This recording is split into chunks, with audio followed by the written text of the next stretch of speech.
hapo mbele, an Samurata bin Jundubin qal, kutoka kwa Samurata bin Jundubin amesema, sallu katika siku al-yawm imra'atin, kumsalia mwanamke matat, aliyekufa. Akasimama Mtume SAW fi wasatiha, katitab al-yahud, kushabihiana na Mayahudi na ahlul kitab. Lipi? Kwamba jeneza linapelekwa kwa mwendo mdogo mdogo. Anasema hii ni kinyume cha sunna, mukhalif na ni bid'a na inashabihiana na Mayahudi. Ikawa watu wanakwenda kidogo kidogo, au yani hamjaona mazishi ya watu hao waliokuwa si Waislamu, yanakwenda katika hali ambayo pengine kunakuwa kuna brass band kwa step. Sasa na nyinyi Waislamu maiti yenu mnakwenda naye kidogo kidogo, mnashabihiana na Mayahudi. Maelezo haya utakuta katika Ahkamul Janaiz ya Sheikh Al-Albani rahimahullah.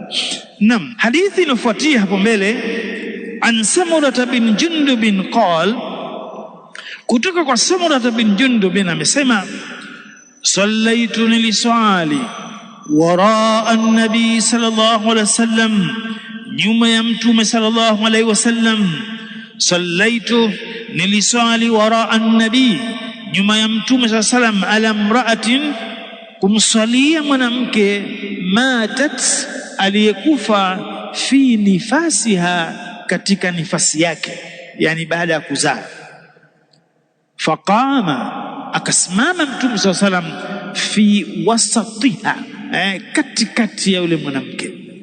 Faqama, akasimama Mtume sallallahu alaihi wasallam, fi wasatiha, kwa maana katikati ya mwanamke. Jeneza liko hapo mbele, kwa Mtume akasimama fi wasati almar'a, katikati ya mwanamke.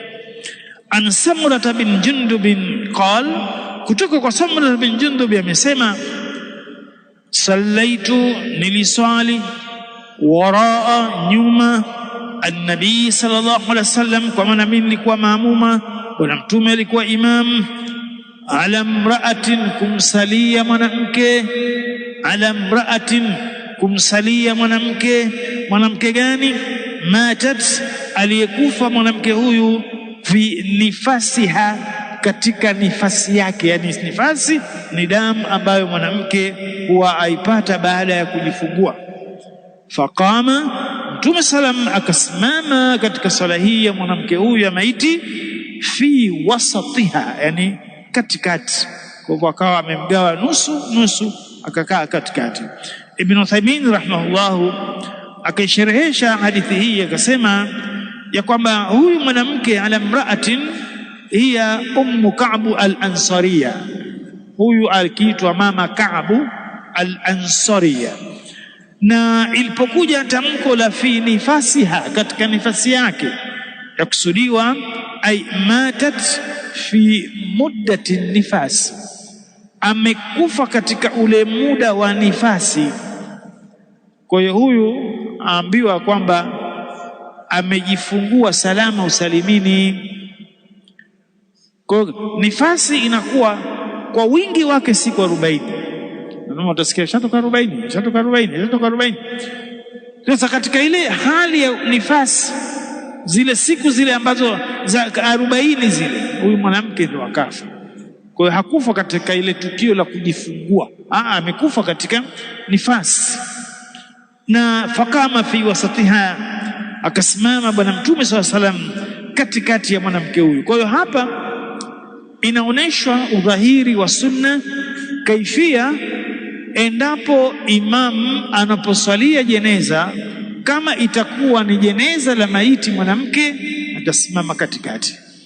Anasema Sheikh Uthaymeen katika sharhi yake, anasema ya kwamba mashru'iyatu wukufu al-imamu fi salati ala janazati al-mar'ati inda wasatiha, kwa maana ni sunna imam kusimama katika jeneza la mwanamke katikati ya jeneza hilo. Akasema lakini lam yadhkuru al-muallif hadithan muallif, yani mtungaji wa kitabu hichi cha Umdatul Ahkam, hakutoa hadithi fi mawqiful imami min janazati rajul, jeneza la mwanamume. Hakuna hadithi iliyokuja kwamba alisimama wapi Mtume sallallahu alaihi wasallam, liannahu la yujadu fi sahihaini. Kwa nini? Kwa sababu hakuna katika Bukhari na Muslim hadithi iliyozungumzia kwamba Mtume alisimama jeneza la mwanamume sehemu gani. Lakin rawa al-Imam Ahmad wa at-Tirmidhi wa Abu Daud bi isnadin rijaluhu thiqat an Anas bin Malik. Lakini ukaenda katika Musnad Imam Ahmad na Sunan Imam Tirmidhi na Nasai, iko riwaya ya Anas bin Malik anaelezea bwana Mtume alisimama wapi katika jeneza ambalo lilokuwa si la mwanamke, bimaana jeneza la mwanamume. Kwa hiyo hapa tutaziangalia hizo riwaya tuone bwana Mtume salam katika jeneza la mwanamume, ye alikuwa akisimama wakati wa kusalia, anasimama sehemu gani, position gani. Na ikumbuke kwamba hiki kitabu ambacho tunakwenda nacho cha Umdatul Ahkam, ukiangalia mtunzi yeye hakuwa na ile hali ya kutaka kujua vitabu vingine vinasemaje. Yeye hadithi zote kazitoa katika Bukhari na Muslim, katika Bukhari na Muslim basi. Naam, Al-Albani rahimahullah katika Ahkamul Janaiz walillahi alhamdu akazielezea hadithi ambazo haziko katika Bukhari na Muslim, vipi Mtume alisimama katika jeneza mwanamume wakati alipokuwa akimsalisha. Akasema wayaqifu al-imamu, na imam atasimama waraa ra'si ar-rajul, nyuma ya kichwa cha mwanamume, ala jinazatin rajulin wasat al-mar'a, na katikati ya mwanamke ikiwa maiti huyo ni mwanamke. Sasa kuna hadithi zifuatazo amezitoa Albani. Hadithi ya kwanza ni Abi Ghalib al-Khayyat, anasema shahidtu, nilishuhudia mimi au nilihudhuria, nilikuwepo wakati Anas bin Malik salla ala jinazatin rajulin, alisalia jeneza la mtu maiti mwanamume.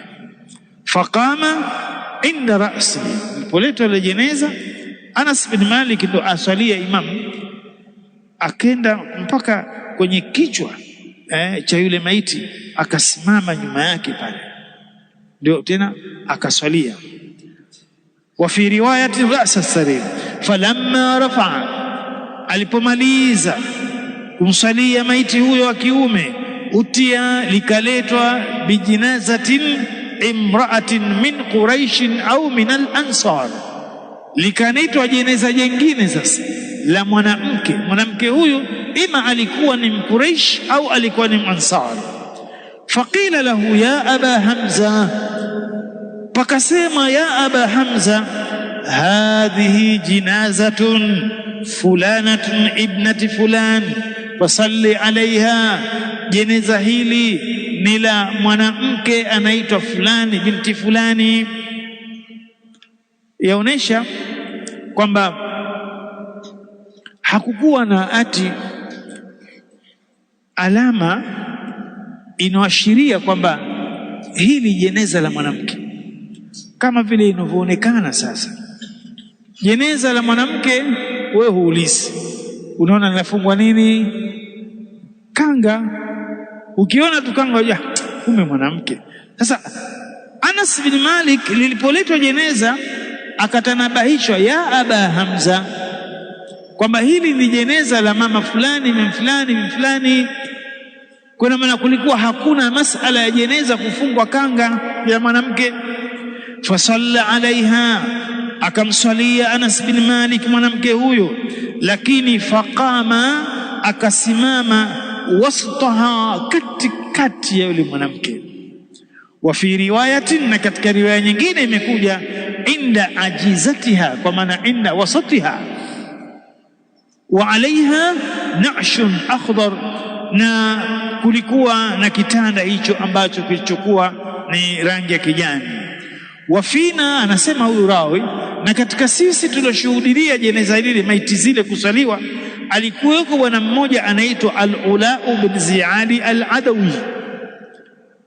Falamma raa ikhtilafa qiyamihi ala ar-rajul wal mar'a, huyu bwana Al-Ula bin Ziyad Al-Adawi alipoona ile ikhtilaf ya Anas bin Malik baina kumsalia mwanamke na mwanamme, kwamba upande alipomsalia mwanamke Anas bin Malik akakaa katikati yake, alipomsalia mwanamme akasimama kwenye kichwa chake. Alipoona hii khilafu akamwambia, ya Aba Hamza, ewe Aba Hamza na Abu Huraira, hakadha kana Rasul sallam yakumu haithu kumta, yani hivi ulivyosalia ndivyo alivyokuwa akisalia Mtume sallam hakusimama. Wa min almar'ati haithu kumta, yani kwa maana mwanamume umesimama huku, mwanamke ukasimama huku. Qal Abu Huraira akamjibu huyu bwana akamwambia, naam, ndio. Faltafata ilaina Al-Ula, kisha huyu Al-Ula bin Ziyad Al-Adawi akatugeukia sisi akasema, jamani, ili la maiti mwanamme imam asimama kwenye kichwa chake na maiti mwanamke imam asimama katikati yake, akasema kwamba ihfadhu lihifadhini, hii ndiyo sunna. Kwa hiyo hapa tumepata faida namna gani ambavyo maiti mwanamke inakuwa aswaliwa katika hali ambayo imam asimama katikati yake, kama tulivyoisoma hii hadithi. An Samurata bin Jundub, kutoka kwa Samurata bin Jundub qala, anasema sallaitu, niliswali waraa an-nabii sallallahu alaihi wasallam, nyuma ya Mtume sallallahu alaihi wasallam, ala imra'atin, kumsalia mwanamke, matat, aliyekufa, fi nifasiha, katika damu ya nifasi. Faqama, akasimama Mtume sallam, fi wasatiha, katikati yake mwanamke huyu, kuonesha sunna namna gani mtu anatakikana yani maiti aswaliwe kivipi, ikiwa mwanamme imam asimame kwenye kichwa na ikiwa mwanamke asimame katikati yake. Innal hamdalillah nahmaduhu wa nasta'inuhu wa nastaghfiruhu